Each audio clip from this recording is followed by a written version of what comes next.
Profite de ta jeunesse. C'est probablement l'un des meilleurs conseils que je puisse te donner et aussi l'un des meilleurs conseils que quiconque pourrait te donner. Profite de ta jeunesse. Fais en sorte que tu puisses être fier de ta jeunesse. Fais en sorte que tu n'aies aucun regret lorsque tu penses à ta jeunesse. Fais en sorte que ta jeunesse soit une période où tout ce que tu fais te permettra ensuite de passer les prochaines années où tu seras plus âgé, les plus pérennes possibles. On entend souvent « profite de ta jeunesse », mais qu'est-ce que c'est que réellement profiter de sa jeunesse? Pour moi en tout cas, profiter de sa jeunesse, c'est pas aller en soirée, c'est pas boire de l'alcool, c'est pas fumer, c'est pas aller en soirée, c'est pas aller en boîte.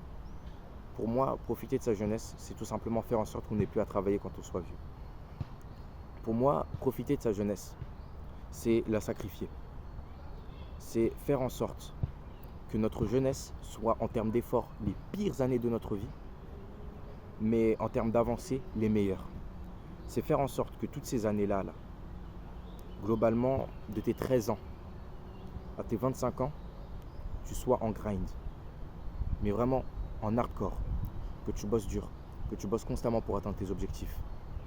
Que tu mettes de côté potentiellement le bonheur. Que tu mettes de côté potentiellement la joie. Que tu mettes de côté potentiellement l'amour. Et toutes ces choses-là. Bien qu'évidemment tu puisses en jouir de temps en temps, ce sera globalement quelque chose auquel tu n'auras pas le droit. Que tu sois la plupart du temps seul. Mais que tu travailles. Encore et encore, que tu travailles. Toujours. Récemment, je vais vous donner un exemple, récemment j'ai eu mon permis. Mon permis m'a empêché de fréquenter beaucoup de personnes. Je pouvais quasiment plus sortir. Là vous allez me dire mais c'est que quelques heures de conduite. Ouais mais non. Parce qu'en fait le problème c'est qu'il y a les heures de conduite. Mais derrière, il y a aussi le temps que tu passes à réviser. Tu essaies de regarder des petites vidéos pour voir s'il n'y a pas des trucs que tu peux travailler dans ta conduite. Tu essaies aussi de t'instruire, voir comment la voiture elle fonctionne, bref. En fait, c'est beaucoup plus de travail que ce que l'on peut penser, pardon. Bien, pour tes objectifs, ça doit être la même chose. Tu vas bosser sur ton objectif. Par exemple, je sais pas moi, tu veux lancer un produit. Je sais pas, tu veux faire de l'e-commerce ou du dropshipping. Je crois que c'est la même chose, même bref. Tu veux lancer un produit. Tu vas devoir créer le produit, créer le site web. Évidemment, à côté, tu auras le droit de passer un peu de temps avec ta famille, de passer un peu de temps avec tes amis. Mais ta priorité, ça devrait être ce site web-là. Et oui, ce sera dur. Pendant 13, 25, ça fait 8 ans. Pendant 8 ans, oui, tu vas souffrir. Mais est-ce que tu es prêt à te sacrifier pendant 8 ans pour qu'ensuite, les 40, 50, 60, 70 prochaines années de ta vie, tu sois tranquille? Et je te dis tu, mais en vrai c'est vous. Parce que tu seras tranquille, mais ta femme, tes enfants, tes parents, tes grands-parents, tes petits-enfants, tout le monde sera tranquille. Écoute, je pense sincèrement que dans chaque famille, au moins une personne doit être en mesure de sacrifier. S'il y a bien une chose que je peux souhaiter, c'est bien que ma sœur puisse vivre une vie heureuse, une vie tranquille, une vie sans prise de tête, que si elle a des problèmes d'argent, elle puisse se tourner vers moi. J'ai pas envie que ma sœur se sacrifie. J'ai pas envie que ma sœur souffre. J'ai pas envie que ma sœur fasse tout le travail qui est demandé pour pouvoir s'élever au sommet du monde. J'ai pas envie qu'elle fasse toutes ces choses-là. Je suis prêt à endosser toutes ces responsabilités. Je suis prêt à endosser toute cette difficulté-là pour qu'elle puisse être heureuse.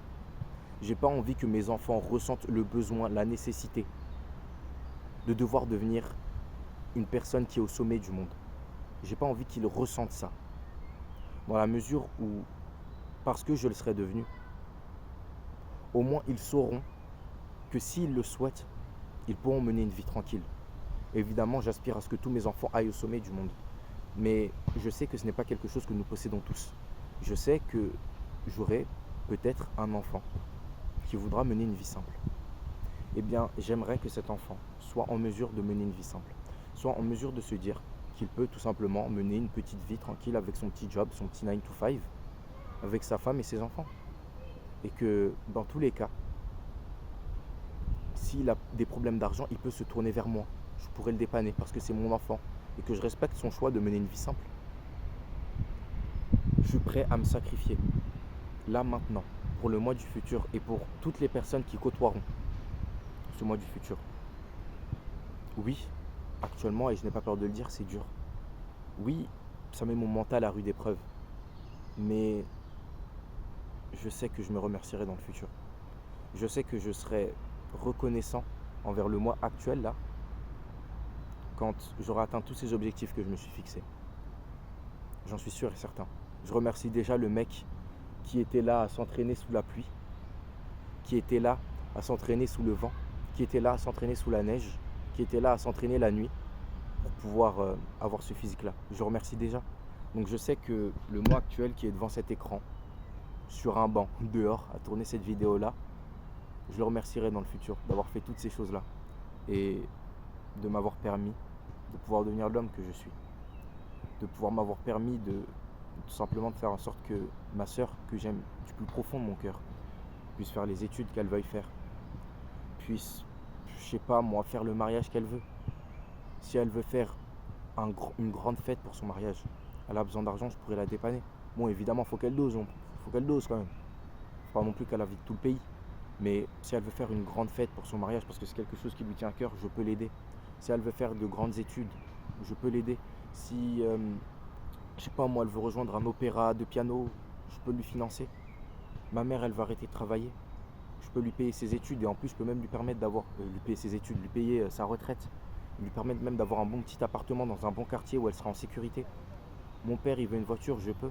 Et puis même, mon père, s'il est plus là, il sait que je peux prendre soin de ma mère, il sait que je peux prendre soin de ma soeur, il sait que je peux prendre soin de mes enfants, mes petits-enfants.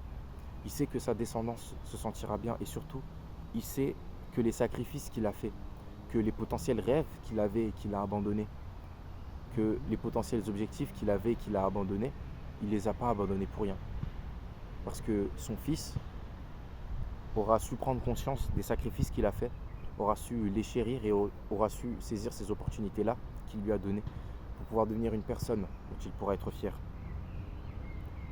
Donc, je vous invite tous, vraiment tous, comme je l'ai dit dans une vidéo que j'ai faite, je ne sais pas quand est-ce qu'elle sortira, mais je vous dis de ne pas abandonner vos rêves, d'y aller, de profiter de votre jeunesse, de tout simplement ne pas avoir peur du travail, de ne pas avoir peur de la charge du travail. Parce que c'est 15 heures de travail que vous faites, c'est 8 heures, ou bref, c'est timing serré que vous vous tapez. Là, je reviens d'une répète en hip-hop. Je finis la répète en hip-hop, qu'est-ce qui se passe? J'ai pas le temps de manger, bam, je viens ici, je fais des vidéos, après bam, je dois rentrer chez moi, je dépose mes affaires, je vais au street, et après, seulement après, donc aux alentours de 16h-17h, je pourrai manger. J'ai même pas pris de petit-déj, là je suis à jeun là. Mais je sais que tout ce que je fais là maintenant, ça payera. Je sais que tout ce que je fais là maintenant, j'en serai fier. Donc je le fais. Je profite de ma jeunesse. Maintenant, chacun aura sa définition du profit. La majorité des gens qui estiment que profiter de sa jeunesse, c'est boire de l'alcool, aller en soirée, fricoter avec je ne sais qui, ne tomberont probablement jamais sur cette vidéo et continueront de mener la vie qu'ils mènent. Écoute, en soi, je ne le leur reproche pas, tout simplement parce que c'est leur vision des choses et je le respecte. Et aussi parce que, comme je le dis souvent, il va bien falloir un chauffeur pour pouvoir m'emmener du Plaza Athénée au Phuket. Il va bien falloir des hôtesses de l'air pour me servir quand je serai en business class ou en first class. Il va bien falloir un chauffeur d'avion pour quand j'aurai mon jet privé. Donc bref, il va bien falloir des gens pour tous ces services-là. Donc je remercie ces gens de profiter de leur jeunesse à leur manière. Et je profite de ma jeunesse à ma manière. Enfin bon, j'espère que cette vidéo aura pu vous plaire. J'imagine qu'on sera tous d'accord sur ce point-là, au vu des recommandations YouTube et de ces choses-là. Mais on ne sait jamais, peut-être que vous avez une vision quand même différente des choses. Peut-être que vous estimez qu'il faut moins travailler ou plus travailler, j'en sais rien. Bref, dites-le moi dans les commentaires. N'hésitez pas à donner votre avis. Ça m'intéresse. Enfin bon. Merci à tous. Et c'était Improvement.